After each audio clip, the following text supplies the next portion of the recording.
నమస్తే అండి. ఈరోజైతే మనం ఇంట్లోనే సింపుల్గా అటుకులతోటి పోహా చేసుకుందామండి. చూసారా, అవి డిమార్ట్లో అండి. అది ఇలా అటుకులు తెచ్చుకోవాలి.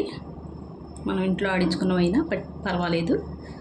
చూసారా, ఇవైతే నానబెట్టి గట్టిగా పిండి పక్కన పెట్టుకోవాలండి. ఇవి ఇందులో కావాల్సినవి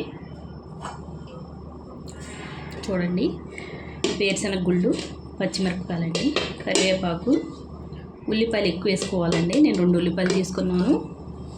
మీకు ఇష్టం ఉంటే పచ్చిపప్పు, పచ్చెనగపప్పు అన్నీ వేసుకోవచ్చండి. నిమ్మకాయ అండి మెయిన్. నిమ్మకాయ ఇంకా నేను కొయ్యలేదు, వేసినప్పుడు చూపిస్తాను మీకు నిమ్మకాయ రసం. ఇది ముందైతే అటుకులు నానబెట్టుకొని పిండుకొని ఉంచుకొని అప్పుడు చూద్దామండి. చూడండి, 2-3 సార్లు కడిగేసుకొని గట్టిగా పిండేసి ఉంచుకున్నాను. పొడి ఆడేలాగా. చూసారు ఎంత బాగున్నాయో. ఈ పక్కన పెట్టుకొని ఎలా తయారు చేయాలో చూద్దాం. బాండి పెట్టుకున్నానండి. నూనె వేసుకుందాం. పోహాలో కొద్దిగా నూనె పడుతుందండి. నూనె అయితే కొద్దిగా వేడెక్కాలి.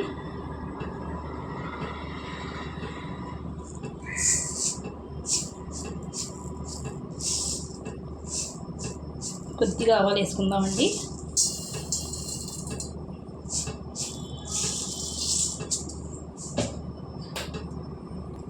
ఆవాలు వేడెక్కాయి కదండి.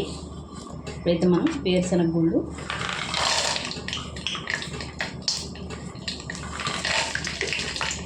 ఎక్కువ తింటే ఎక్కువ వేసుకొచ్చండి. వేరుశనగ గుళ్ళు తక్కువ తింటే తక్కువ. కొద్దిగా అయితే వేగాలండి గుళ్ళు. చూడండి, వేరుశనగ గుళ్ళు అయితే బాగా ఎర్రగా వేగాయి కదండి. అయితే మనం ఇందులోకి ఉల్లిపాయలండి, అలాగే పచ్చిమిరపకాయలండి ఒక 5-6 వేసుకున్నాను. కారం ఎక్కువ తింటే ఎక్కువ వేసుకోండి. ఎండుమిరపకాయలు కూడా వేసుకోవచ్చండి, నేనైతే వేయట్లేదు. కరివేపాకు అండి. అలాగే ఇందులోకి మనం రుచికి తగినంత ఉప్పు వేసుకుందాం. మొత్తం పోహాకి అంతా సరిపోయేంత వేసేసుకుందామండి. ఇప్పుడే మనం వేసుకుంటే ఉల్లిపాయలను కరిగిపోద్ది. ఉప్పు అన్నది వేగేటప్పుడు ఇందులో పసుపు వేసుకుందామండి తగినంత.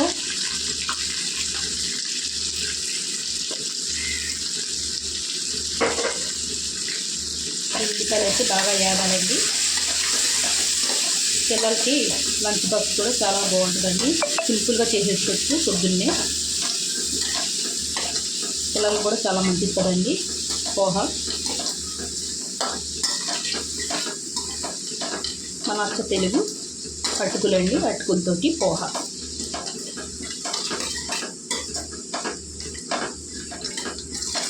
ఇదైతే బాగా వేగాలండి.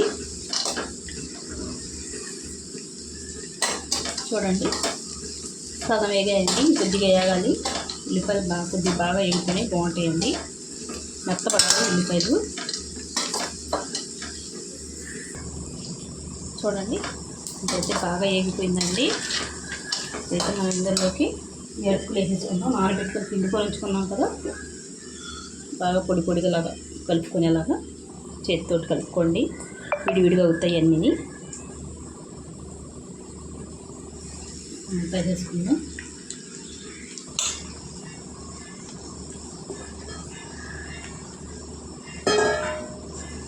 ఇదంతా కలిసేలాగా కలిపేసుకుందామండి. ఇదంతా మనం సిమ్లో పెట్టుకుని చేసుకోవాలండి. ఇప్పుడే బాగా రుచిగా ఉంటుంది. ఎన్ని మెత్తపడితే కదా బాగా వేగాలి కదండి ఉల్లిపాయ అయితే. సరే, ఉల్లిపాయలు ఎక్కువ వేసుకుంటేనే టేస్ట్ బాగుంటుందండి. ఒకసారి మీరు ట్రై చేయండి. కాకపోతే పులిహోర మనం అన్నంతో చేసుకుంటాం కదా, అలాగే అటుకులతోటి పులిహోర పోహా అంటే అంతేనండి. చాలా టేస్టీగా ఉంటుంది. మంచి బలమైన ఆహారం. చూసారా, ఇలా కలిపేసుకోవాలండి మొత్తం అంతా కలిసేలాగా. స్టవ్ అయితే సిమ్లోనే పెట్టుకోవాలండి. చూసారు కదా బాగా కలిసిపోయిందో. ఇప్పుడు ఇందులోకి మనం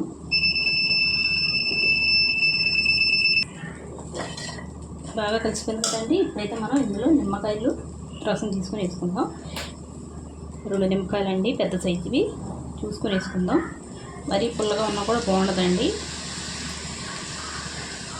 ఎక్కువ పడితే ఎక్కువ వేసుకుందాం, తక్కువ పడితే తక్కువ కలుపుకొని చూసుకొని వేసుకుందామండి మనం.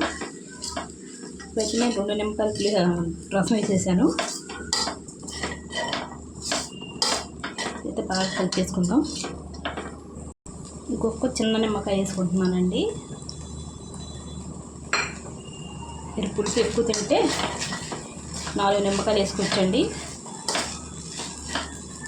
తక్కువ తింటే కొద్దిగా తక్కువ వేసుకోండి. మరీ ఎక్కువ ఉన్నా కూడా తినలేము. ఇదంతా బాగా కలిపేసుకుందాం. కలిసేలాగా ఇది పులుసు అండి, నిమ్మకాయ పులుసు పెట్టేలాగా కలుపుకుంటే నిమ్మకాయ పులుసు అయితే కరెక్ట్గా సరిపోయిందండి. అంతేనండి, చాలా సింపుల్గా పిల్లలకి లంచ్ బాక్స్ అయినా ఇంట్లోకైనా తినడానికి చాలా సింపుల్గా చేసేసుకోవచ్చు. చాలా టేస్టీగా ఉంటుంది. ఒకసారి మీరు ట్రై చేయండి. పోహ అటుకులతోటి పులిహోర. అంతేనండి. వీడియో నచ్చితే లైక్, షేర్, సబ్స్క్రైబ్ చేసుకోండి.